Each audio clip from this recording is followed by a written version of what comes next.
Culture et société.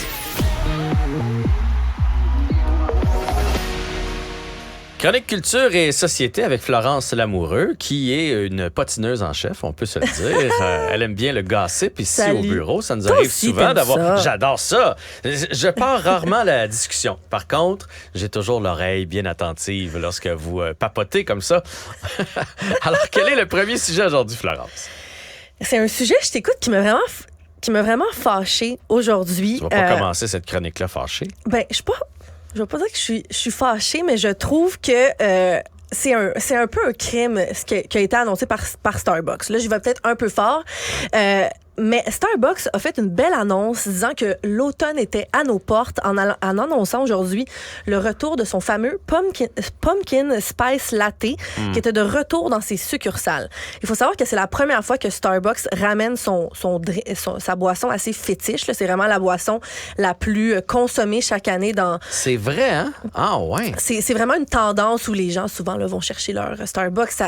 Ça met le hashtag Pumpkin Spice Latte sur TikTok, dans les vidéos des YouTubers. Donc, c'est vraiment leur drink le plus populaire. Mais je comprends en même temps, parce que le petit café ou quelque chose comme ça, avec le petit pull d'automne, le petit café dans la main, les feuilles rougeâtres en arrière, je comprends que ça fait de belles vidéos ou de belles photos pour les médias sociaux. Et je vais expliquer c'est quoi rapidement en français, le Pumpkin Spice, ça le dit dans le nom. C'est un latte à la citrouille épicé qui est vraiment là, un jet d'expresso mélangé avec une purée de citrouille.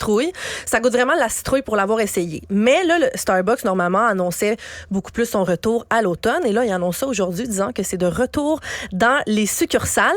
C'est sûr, il fait 10 le soir. On est à l'automne, Florence. Ben, écoute, moi, l'automne revient officiellement le 23 septembre. On est le 24 août. L'été n'est pas terminé. Moi, je comprends pas pourquoi leur coup marketing n'est pas une petite limonade au lilas, la fin de l'été avec des petites fleurs. Toi, ce qui te fâche, là, c'est comme après Noël, on met les affaires de Saint-Valentin. On vient de finir la rentrée scolaire que déjà dans les pharmacies, on vient de finir l'école, puis 2 semaines après, les fournitures scolaires sont sorties. C'est que tu trouves ça trop vite. Là, tu veux ça garder bon ça sens. spécial. Ils font la même chose avec le Coco Cadbury, qui sort de T'as plus en raison. plus tôt. On arrive à Pâques, il n'y en a plus. Il n'y a plus Mais moyen c'est la tellement semaine vrai. avant de trouver un Coco Cadbury. Ça devrait être... Tu sais, au début 2 semaines de avant, c'est l'automne, par exemple, début octobre, l'Halloween arrive. Là, on est le 24 août. Pour moi, l'été n'est pas fini, T'as pas raison. du tout. Il nous reste encore beaucoup de semaines. Et je trouve qu'on devrait faire ça dans les prochaines semaines. Ça n'a pas de sens. L'été n'est pas terminé. Puis je me dis, ils ont tellement de nouvelles boissons. À chaque fois qu'ils annoncent des nouvelles choses, les gens se précipitent de toute façon pour aller l'acheter. Fait que pourquoi tu annonces ta boisson la plus populaire le 24 août? On part-tu de manif Regarde. ou on se retient? Moi, je me dis c'est peut-être un petit coup marketing parce que justement, il est tellement vendu qu'ils se disent on va l'annoncer le 24 août. Les gens vont déjà commencer à en consommer. Mais honnêtement, c'est pas le temps de sortir vos petites laines tout de suite. L'automne n'est pas commencé. Et même le 23 septembre, souvent, il se met encore à avoir des petites chaleurs après. Donc, Mais tu sais quoi? Au-delà de tout ça, moi, là, les affaires à citrouille puis épices, je trouve peut-tu ça dire que c'est pas dégueulasse. Je suis bien surpris de savoir que c'est l'affaire la plus vendue chez Starbucks. Toutes ces affaires-là, là, ma blonde, c'est une fan, là, le thé tisane, il y en a aussi à la citrouille puis tout ça. Ah! mais citrouille, c'est que le tarte goût est à très citrouille, omniprésent un gâteau dans à les citrouille. Il n'y a rien à boissons faire à ça. avec la citrouille. Je m'excuse. Puis vous avez beau mettre l'épice là-dedans, je fais juste le sentir puis ça me repousse. il y a un message à Starbucks, il est trop tôt. Voilà, c'est réglé.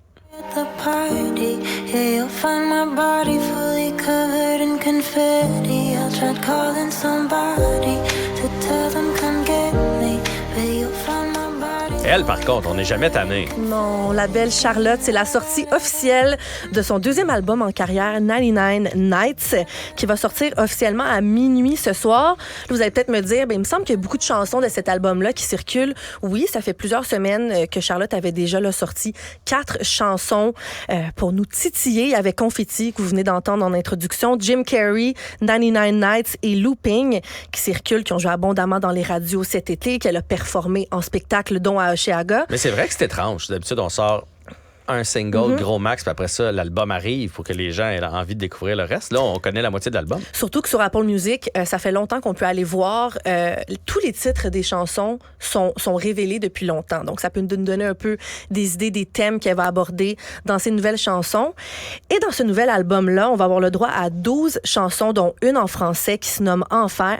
Et j'ai très hâte, moi, Jean-François, d'entendre au complet la dernière chanson de l'album qui s'appelle Next to You, que la chanteuse a coécrite avec son grand ami, qui est nul autre que Patrick Watson. Et cette chanson-là, c'est une lettre d'amour que Charlotte a écrite à sa ville natale, Montréal, où elle raconte son choix d'avoir choisi de s'éloigner pour pleinement s'épanouir en musique. On peut écouter un extrait. I wanna be better, I wanna be new, but I can't be those things next to you.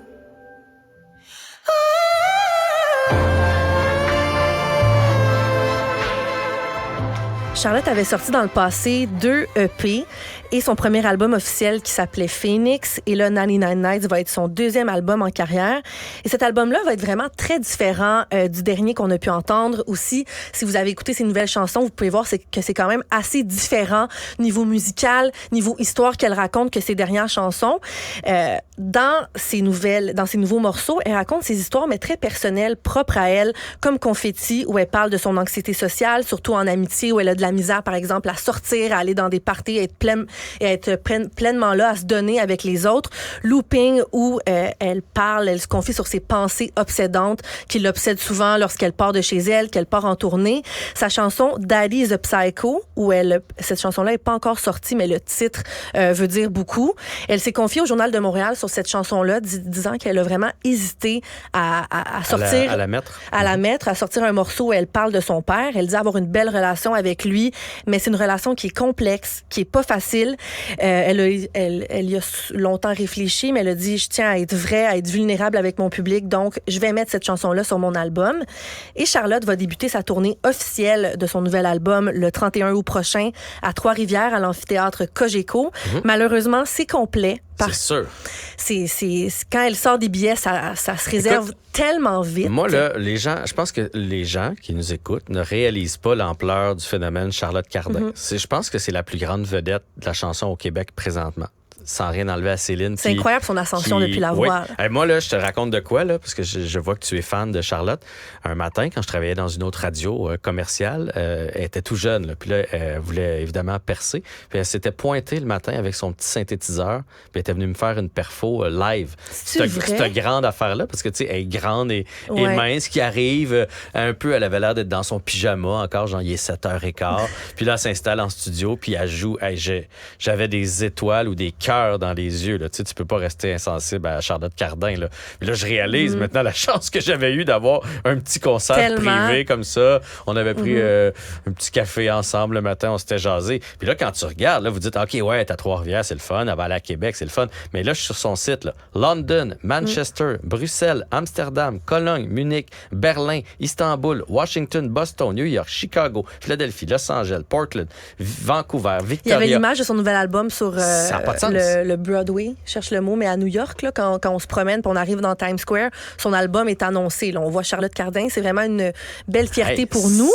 C'est San Diego, sold out. Boston, sold out. Sold New out York, à Paris les 2 soirs. Puis les dates, là, c'est pas 2-3 dates par mois, là. Tu sais, c'est 22, 23, 25, 26, 27, 28, 29, 30 septembre. Après ça, à part, elle a comme un 3-4 jours, puis bang, en octobre, c'est la même chose. C'est phénoménal ce qui se passe avec Charlotte Cardin. Elle va avoir les prochains mois chargés avec sa nouvelle tournée. Mais j'ai une bonne nouvelle pour vous. Il reste des billets. Elle a annoncé nouvellement, là, je pense que c'est la semaine dernière, elle a annoncé des nouvelles dates au Québec. Elle va revenir à Laval en 2024, le 8, 9 et 10 février prochain. Il reste des billets. Donc, si vous voulez aller la voir, c'est votre chance. Jean-François, tu l'as bien dit. D'habitude, ça se réserve super vite au Québec. Donc, allez-y, là, il reste des billets pour ces 3 dates. Ces 3 dates-là. Parle-moi maintenant du mannequin Heidi Klum. Oui, la mannequin germano-américaine qui a vraiment créé une polémique il y a quelques jours, disant dans une série de questions-réponses sur Instagram en répondant à ses fans qu'elle avait un régime de 900 calories par jour. Et ça vous dit rien, le nom de Heidi Klum. Elle était connue, là, Elle a 50 ans aujourd'hui, quand elle était plus jeune dans Victoria's Secret, par exemple.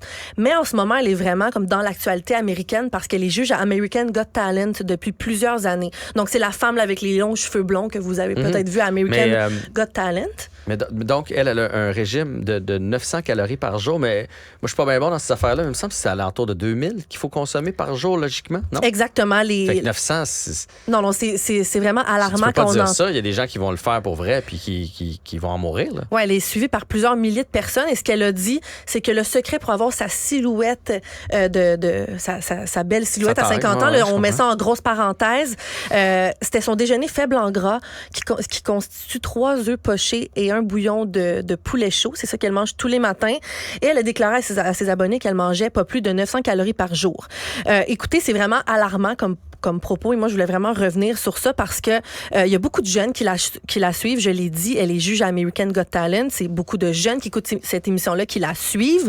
Et les médecins s'entendent, la médecine, pour dire qu'un homme doit manger environ 2500 calories par jour et qu'une femme, c'est environ 2000. Là, évidemment, c'est pas une science infuse. Ça dépend. Si vous êtes un grand sportif, que vous bougez beaucoup, ça peut varier. Oh ouais, mais on est loin Il du 900. y a une différence entre 900 et 2000. Exactement. Puis elle dit ça, comme si c'était un peu la norme. Et évidemment, on dirait que je me demande comment des grandes vedettes comme ça peuvent dire des propos comme ça en pensant pas que des jeunes qui sont pas nécessairement éduqués, qui peuvent avoir de la difficulté avec leur poids, avec ce qu'ils mangent, peuvent essayer de limiter. À quel point c'est alarmant. Et j'ai lâché un petit coup de fil à Isabelle Huot tantôt, qui est docteure en nutrition, lui parlant de ces propos-là. Et elle me disait que, premièrement, des publications Instagram de la sorte de personnalités publiques, que ça fait longtemps qu'ils sont dans le milieu et qui sont suivis par beaucoup de jeunes, c'est vraiment un gros nom. Ça pousse les abonnés à se comparer. Quand un corps, on peut pas se comparer à quelqu'un d'autre en termes de besoins nutritionnels. Mon amie qui mange telle affaire, est-ce qu'elle marche le même nombre de pas que moi par jour? Est-ce que son métabolisme brûle aussi vite? On peut pas se comparer. Et que 900 calories, c'est trop peu. C'est impossible de combler ses besoins nutritionnels d'une journée avec ce nombre-là. Et elle m'a mentionné qu'un régime de 900 calories, elle a vu ça très souvent dans sa carrière chez des clientes anorexiques, mannequins, qui venaient la voir pour avoir de l'aide.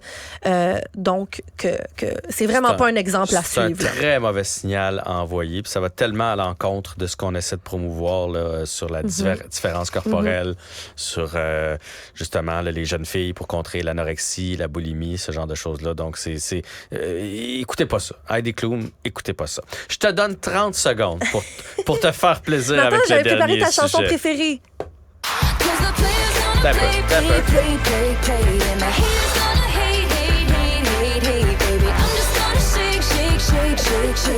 Shake it off, shake it off. Je le savais, Jean-François. Je suis fine avec toi. Je suis de bord de partir avec toi voir Taylor Swift à Toronto. J'aimerais trop ça. Calvin Deck, pourquoi je parle de Taylor Swift? Calvin Deck, qui est un agent de sécurité qui a été engagé pour la tournée The Eras Tour de Taylor Swift à Minneapolis en juin dernier. Il a prétendu, mais je suis allée vérifier, il a vraiment été renvoyé après avoir demandé à des fans de le prendre en photo et en vidéo devant la chanteuse en plein concert. Je vous explique, en fait, il était un agent de sécurité qui est vraiment positionné devant la scène pour protéger Taylor Swift. Et les agents de sécurité, il y a des règles très précises qui n'ont pas le droit de se tourner pour écouter le spectacle et d'avoir avec eux leur téléphone cellulaire. Et ce qu'il aurait fait, ce jeune gardien de sécurité-là, il aurait passé à des fans juste devant lui un petit mot disant « Hey, si Taylor Swift vient près de moi, est-ce que vous pouvez prendre des vidéos, des photos et me l'envoyer à mon numéro de téléphone? » Et c'est ce qu'il a fait. Des fans l'ont fait. Et évidemment, quand tu prends ça en vidéo, un garde de sécurité qui chante la chanson, c'est un beau stunt cool, pour c'est TikTok. Drôle. Mais pendant ce temps-là, il n'est pas en train de surveiller, c'est pas en danger. C'est ça. Lui, il disait écoute, ça m'a coûté mon emploi, mais là, je suis rendue une vedette. La vidéo a été vue plus de 3 millions de fois. Tout le monde me connaît. Donc, il dit, ça m'a coûté mon emploi, mais j'ai des photos vidéos pour toute la vie avec Taylor Swift. Et je vous jure, elle n'a jamais pas été en sécurité. C'est sûr que ça laisse à désirer. On comprend un peu l'équipe de Taylor Swift de l'avoir mis dehors. Puis ça, il fait pas un beau CV non plus quand il va se pointer ailleurs. Pour dire, moi, je suis un très bon agent de sécurité. Parfait, on va aller voir votre nom. Ah, c'est vous qui vous êtes fait renvoyer parce que vous prenez des photos. Merci, on passe au prochain. Non, c'est certain, mais il y a des souvenirs pour toute la vie, mais c'est pas un exemple à suivre en termes de sécurité. C'est la folie Taylor Swift, c'est ça qui arrive. Florence, merci beaucoup. Merci.